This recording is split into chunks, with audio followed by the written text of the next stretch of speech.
De retour dans l'Africa Newsroom, ils sont toujours avec nous, nos éditorialistes Alfred Chango, Samuel Gembok et Gracien Roukindikiza. Et tout de suite, c'est le dossier du jour.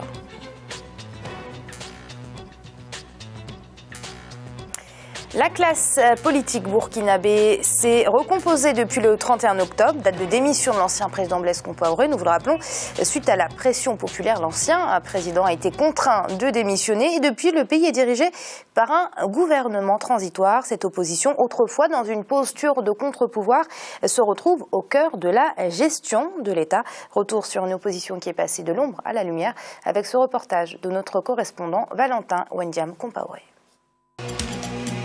Depuis plusieurs années, l'opposition politique burkinabé a toujours été divisée. Une opposition qui peinait à rassembler et surtout à s'unir pour jouer son rôle de contre-pouvoir. Mais en 2010, cette classe politique allait se recomposer. En effet, avec l'avènement de l'UPC, l'Union pour le progrès et le changement de Zéphirin Diabré, le paysage politique a désormais un nouveau visage. Lors des élections législatives de 2012, le parti obtenait 19 postes de députés et prenait donc la tête du CEFOP, le chef de file de l'opposition politique, précédemment dirigé par Maître Benewende Sankara, une autre figure emblématique de l'opposition politique. À l'Assemblée nationale, même si la majorité présidentielle est bien représentée, avec 99 députés sur les 127 élus nationaux, les forces semblent s'équilibrer. Fini donc l'époque où l'opposition n'avait pas une force de proposition.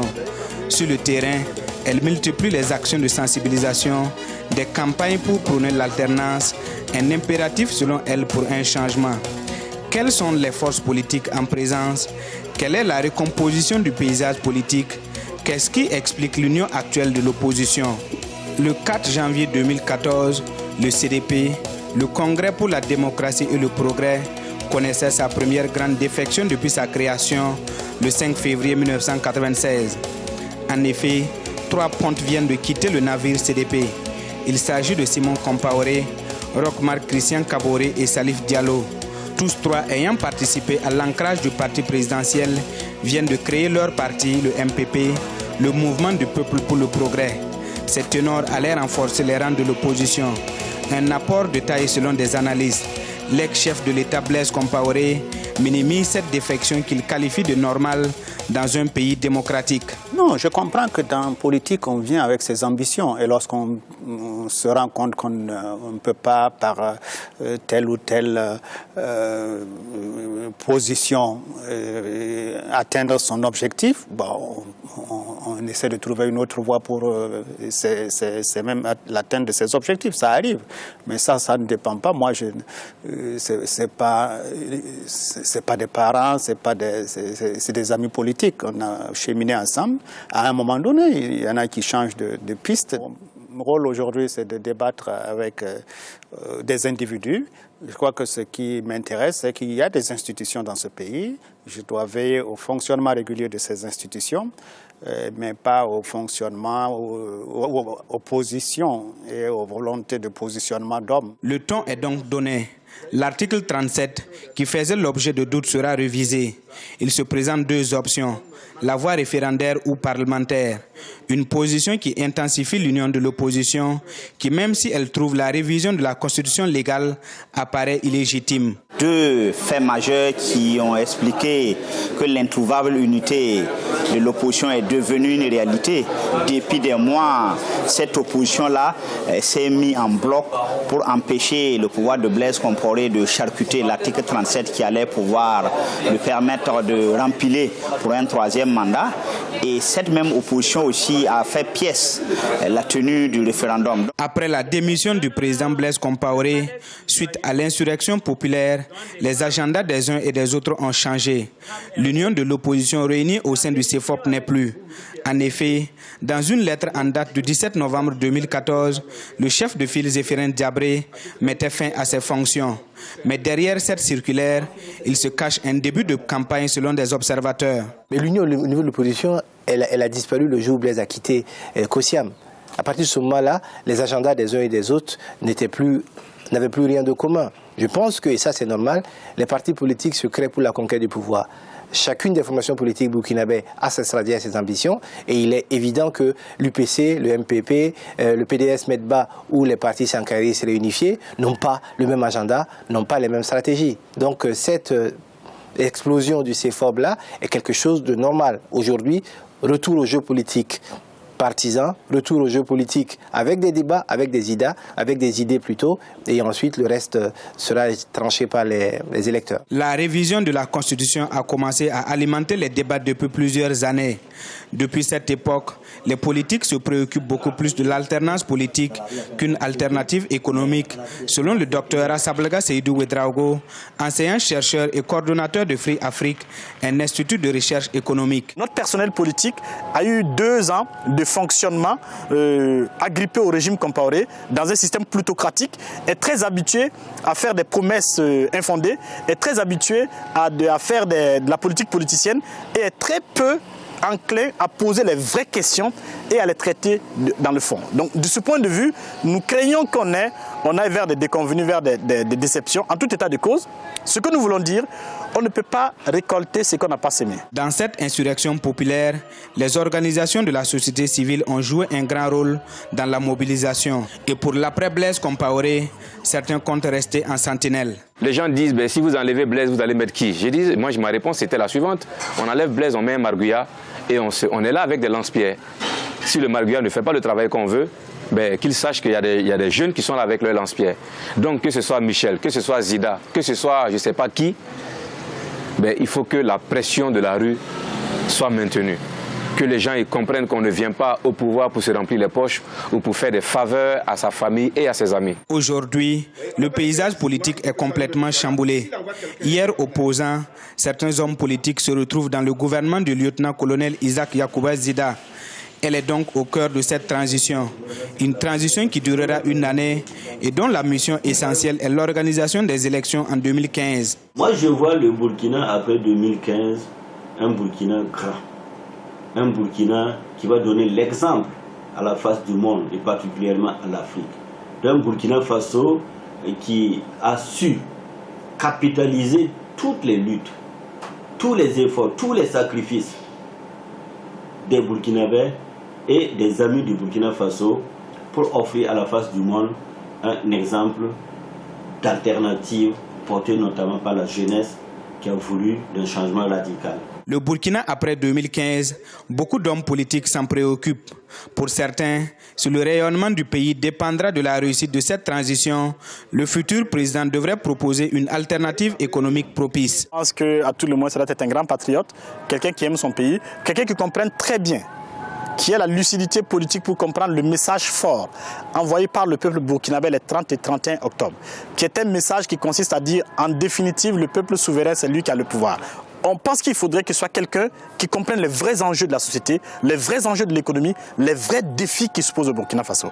Et quelqu'un qui soit très courageux, parce que ça va être absolument difficile, il faudrait que ce soit quelqu'un qui soit très courageux, qui dise la vérité à son pays, qui dise ça on ne peut pas faire, ça on peut faire, voici les conditions dans lesquelles on peut faire.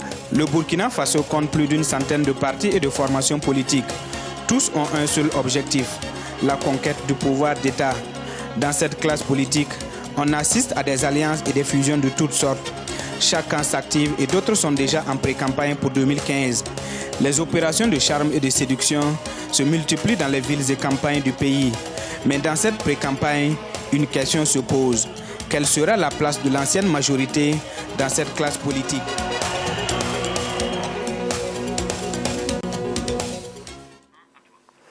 Alfred, les défections au sein du CDP au début de l'année 2014, c'est pas ce qui a un peu marqué la fin, le début de la fin de l'ère Compaoré?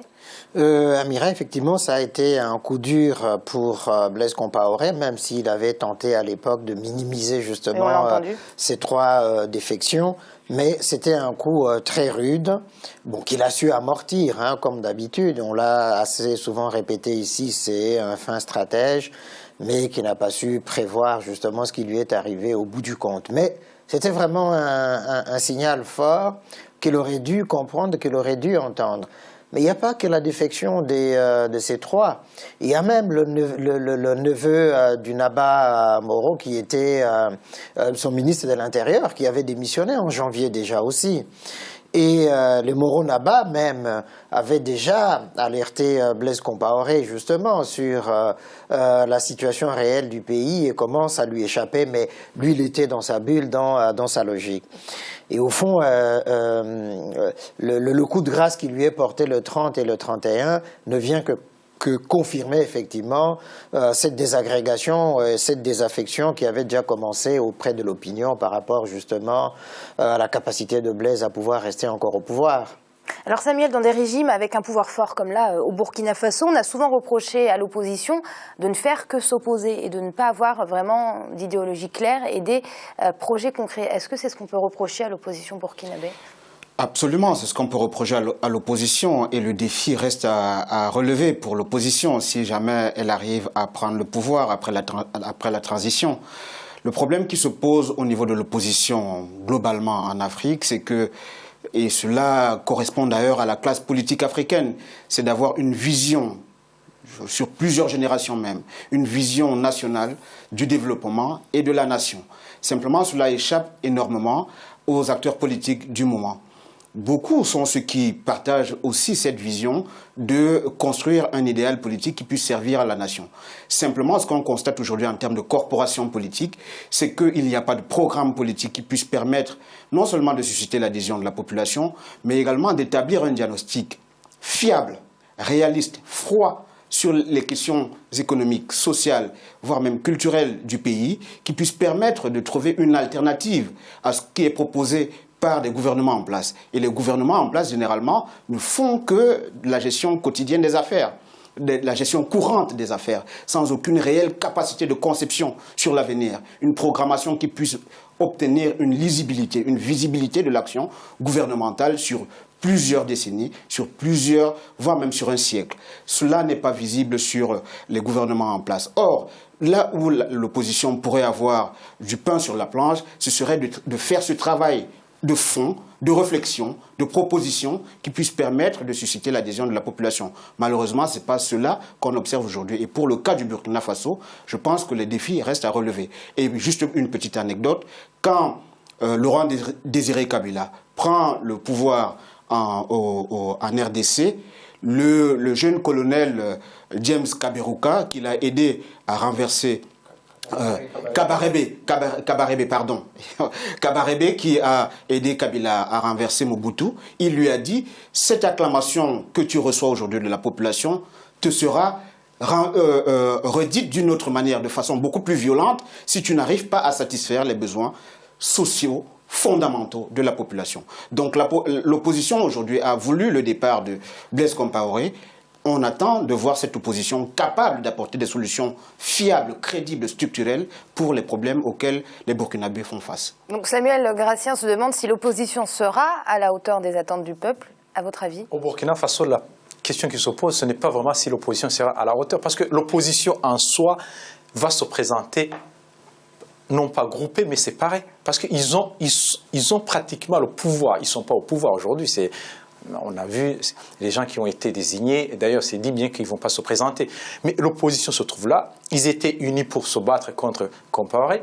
Aujourd'hui... Oui, justement, c'est pas un peu le problème? Oui, aujourd'hui, il y a chacun... Ils étaient unis quand il fallait faire face à Blaise Compaoré, et aujourd'hui, ils devraient être encore plus unis pour le peuple, et on les sent complètement... Ah non, non, ils ne sont pas unis pour le peuple, ils pourraient être unis pour arriver au pouvoir, mais ils sont divisés parce que chacun, maintenant, ils se disent, moi, je peux être président. Ce n'est pas... Il n'y a même pas une raison objective pour eux, pour arriver au pouvoir groupé. Chacun doit essayer d'arriver au pouvoir en tant que président, parce qu'on sait bien en Afrique, c'est lui, même si c'est l'opposition unie, c'est lui qui devient le chef, c'est lui qui a le, comme on dit, c'est lui qui a le gâteau, c'est lui qui a le couteau pour découper le gâteau. Donc, chacun pour soi, mais le problème c'est que la révolution burkinabé, l'opposition chacun pour soi, ceux qui ont fait la révolution, ce n'est pas en soi l'opposition, on a vu la société civile, les burkinabés, les grands perdants seront finalement les burkinabés.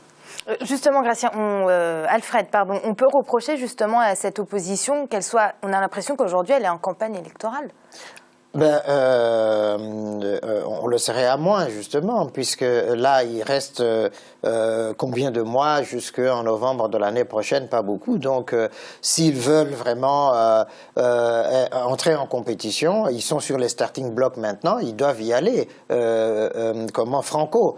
Ils ne doivent pas se cacher maintenant, puisqu'effectivement, comme l'opposition est éclatée, la question du pouvoir, là, maintenant, ça n'est plus... Mais vous trouvez ça naturel, cette conquête du pouvoir? Oui, c'est tout à fait naturel. De toute façon, les partis d'opposition, enfin n'importe quel parti qui s'engage en politique, vise la conquête du pouvoir. Et conquérir le pouvoir, c'est d'abord le pouvoir suprême, c'est-à-dire la présidence de la République. Et donc, pour la plupart de ces partis d'opposition, le défi est là, justement, de voir quelles sont les forces des uns et des autres et qui, parmi tous ces opposants, peut émerger comme leader pour incarner justement ce nouveau Burkina Faso. Et d'ailleurs, comme l'a rappelé le leader de Balai Citoyen, la vigilance, elle reste là. Je pense effectivement que ce qui vient de se passer là pour l'opposition burkinabé, c'est ce qui est arrivé à beaucoup d'oppositions en Afrique lorsque l'homme au pouvoir, l'homme fort au pouvoir est tombé. C'est qu'ils n'avaient plus d'adversaires devant eux, alors comment se structurer ou se restructurer par rapport à ce vide-là? Et donc ça va être un combat des chefs entre les différentes composantes de cette opposition. Et d'ailleurs, tous ont eu peur d'entrer dans le gouvernement de transition, parce que sinon ils auraient été disqualifiés, éliminés dès le départ. Mais maintenant, on va voir ce qu'ils vont faire demain. C'est important, Gratien, que ceux qui sont actuellement au gouvernement transitoire ne se présentent pas à l'élection? Oui, c'est très important parce qu'on sait bien, d'abord, pour organiser les élections, c'est lui qui triche, c'est celui qui est au pouvoir et en même temps qui veut se présenter. Deuxièmement, c'est lui qui est au pouvoir en même temps s'il peut se représenter, c'est-à-dire qu'il peut diriger le pays. S'il y a eu des problèmes de justice et de malversation, il pourra aussi se protéger. Mais aujourd'hui, ceux qui sont au pouvoir, ils ont intérêt à bien gérer le pouvoir dans la transition parce qu'ils auront la justice. Il y aura aussi quelqu'un qui sera élu qui n'est pas des leurs, qui est aujourd'hui dans l'opposition ou qui est en attente. L'avenir du Burkina Faso, Samuel, dépend beaucoup aujourd'hui de la réussite de ce régime de transition? Je ne pense pas. Le régime de transition doit poser les bases importantes pour la survie de la nation. Le timing qui est réservé à la transition est tellement court, 1 an environ. Donc on ne peut pas évaluer la pertinence d'une présidence sur 1 an. En revanche, la possibilité pour le gouvernement de transition de poser les bases fiables et les options qui ont été prises depuis quelques semaines maintenant laissent croire que ces bases seront posées. Parce qu'il y a 3 secteurs qui sont prioritaires pour le gouvernement de transition. Il y a la défense, il y a la justice, il y a l'économie. Ce sont les principaux secteurs pour le Burkina Faso qui doivent être remis à plat. Pour la défense, il faut une réorganisation de l'appareil de défense. Comme aujourd'hui, il y a pas mal de militaires au gouvernement, il y a des postes qui sont entre guillemets, vacants sur la chaîne de commandement. Et donc, il faut une restructuration de cet appareil de défense. Sur le plan de l'économie, le Burkina Faso, c'est l'un des rares pays les plus pauvres du monde. Et donc, il faut poser les bases d'une justice économique équitable au Burkina Faso, mais également sur les questions de justice sociale. Il y a pas mal de dossiers sur la planche et je pense que le gouvernement de transition reviendra là-dessus. Gratien, vous vouliez intervenir? Je voulais juste rassurer Samuel, au niveau de l'armée, du commandement de l'armée, il y a toujours, quand un poste est libre, il y a quelqu'un d'autre qui arrive. Le commandement, comme on le dit dans l'armée, il n'est jamais absent, donc il y a toujours une succession. Il y a les jeunes qui évoluent, c'est une bonne chose. Entre guillemets, des postes vacants, entre guillemets. Il y a toujours des commandants en second. Oui. Alors Gratien, vous parliez tout à l'heure de la société civile qui a joué un rôle très important dans ce soulèvement populaire et dans la démission de Blaise Compaoré, peut-être même plus important que l'opposition. Quelle place lui donner aujourd'hui?